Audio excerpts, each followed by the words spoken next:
going on, people? It's your boy Tots back again, live for another review. Sunderland 2, Arsenal 2. Arsenal dropped points for the first time in 5 games and conceded 2 goals. They only conceded 3 at the start of this game in the entire season. They conceded 2 in this game, and obviously the attacking kind of or defensive run has come to an end. Before we get into it, make sure you guys like the video and subscribe to the channel. Really helps the channel grow and get into the algorithm, all that good stuff. So yeah, let's get into the game and also go into the game with Gyökeres out. Gyökeres out, Madueke out, Gabriel Jesus injured, Havertz injured, Odegaard injured, Martinelli injured, 6 attacking players injured out of the obviously squad. So Marino was up front, tasked with the task to obviously lead Arsenal to victory, couldn't manage to do it. And Arsenal started the game. I think Sunderland were very aggressive throughout the entire game, started the game pretty well. A lot of stops and starts. Sorry. Marino went down with a head injury. Timmer and the Sunderland player went down with a head injury within the first, I don't know, half an hour of the game. So there was a lot of stoppages in the game, and Sunderland were just very bullish, man. They were going up for 50-50s or winning second balls, kind of expected, just how they are obviously acting within this kind of season, especially at the stadium. I like, man, very tough place to go for a lot of different teams, quality of teams. And yeah, man, massive struggle for us to kind of get a foothold on the game. Had a few snapshots. Eze had one that went over the bar, and Declan Rice had a shot that obviously was saved from a free kick, but it was actually Sunderland that took the lead. Ball over the top, free kick given away by Zubamendi, and again it was Declan Rice that obviously lost his man, and it was Dan Bullard, former Arsenal graduate, man.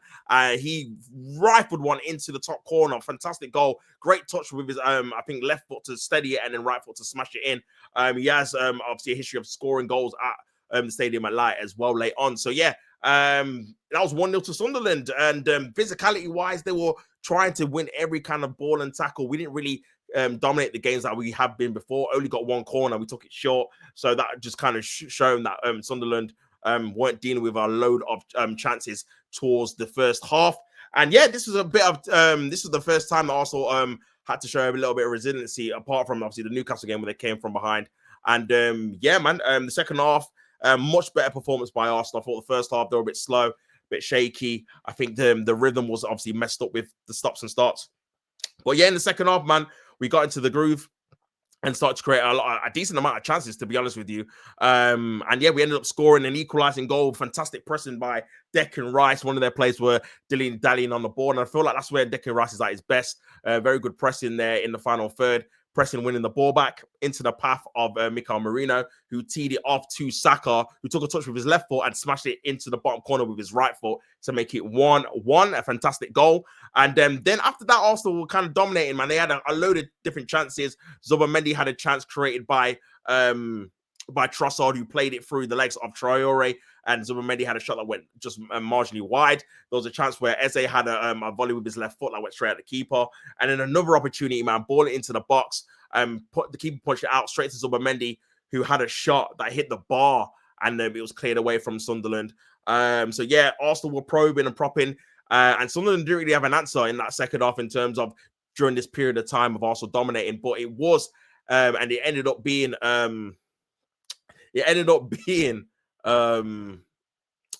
Leandro Trossard actually with a fantastic finish, man. Teed off by Zubamendi, tried to jink and jive, twisted and weave into some space, got a little bit of a yard, and he's got that fantastic short backlift into the top corner. Keeper absolutely no chance, didn't even get a touch on it, near post to make it 2-1. Fantastic finish, man.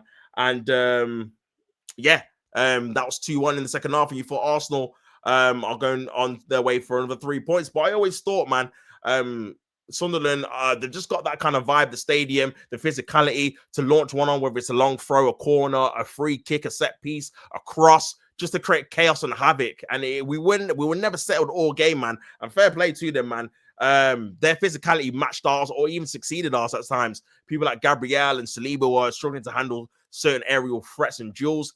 And yeah, they really stuck it on us in the last probably 5 to 10 minutes. One thing I would probably say is that maybe Arteta went too early with the substitution, only brought on one, which was Mascara to go to 5 at the back. I felt like that kind of let a bit of steam in terms of our attack go, and we kind of just conceded that we were just going to defend. And to be fair, we've defended pretty well the majority of the season and look like we were just going to keep clean sheets galore every time. But with this game, man, I just never felt that. I always felt we needed to score another goal, even when it was at 2-1, because Sunderland, we've seen it already. They scored a late winner against Chelsea at Stamford Bridge. They scored a late winner against Brentford, I think. They score late goals, man. They score late winners, whether it's home or away, man. So, yeah, I always thought it was never going to be the kind of the finished article. But, yeah, Dan Ballard obviously got player of the match. Again, what is it with players playing against their former team, whether it's graduate level or obviously club level? But, yeah, he got man of the match. He got a goal and an assist in the game.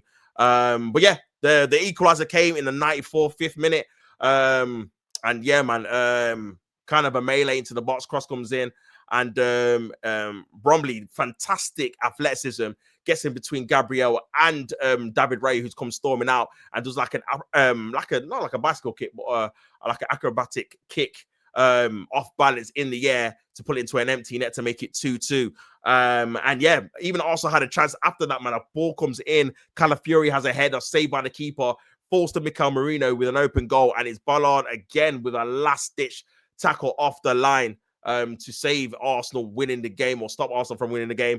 And it ended 2-2, man. So, yeah, Arsenal definitely 2 points dropped, man, especially in the position we were in, winning the game with 3 or 4 minutes to go in stoppage time. But fair play to Sunderland.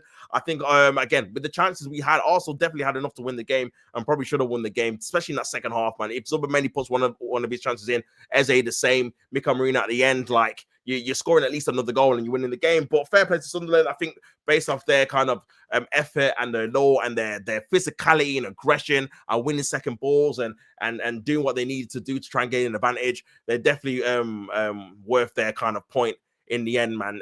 So yeah, but Arsenal again just couldn't get the 3 points before the end of the obviously international break, before the end of the start of the international break. But again, it is what it is, man. We're not going to win every game. Yeah,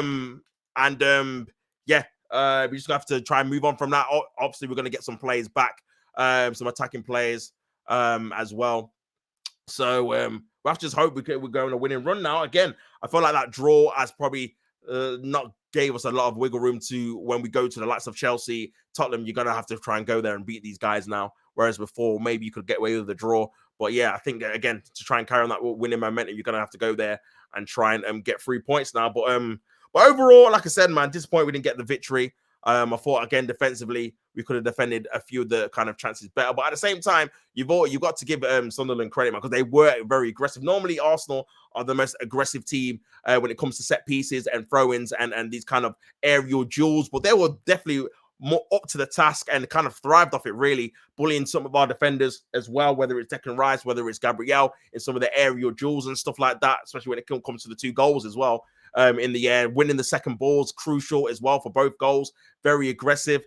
And yeah, Arteta will be disappointed. And again, I think maybe, again, another lesson learned that potentially not always you're going to be able to just keep teams out. Sometimes when you're looking at the game and the team has a threat, you just have to kill them off. Do you know what I'm saying? The holding on to a goal and letting them come on to you for another period of time doesn't always work. Do you know what I'm saying? Sometimes you just got to be like, you know what? We've got more firepower than you. We're just going to score more goals than you in this game and go on from there. But yeah, 2-2, 2 points dropped.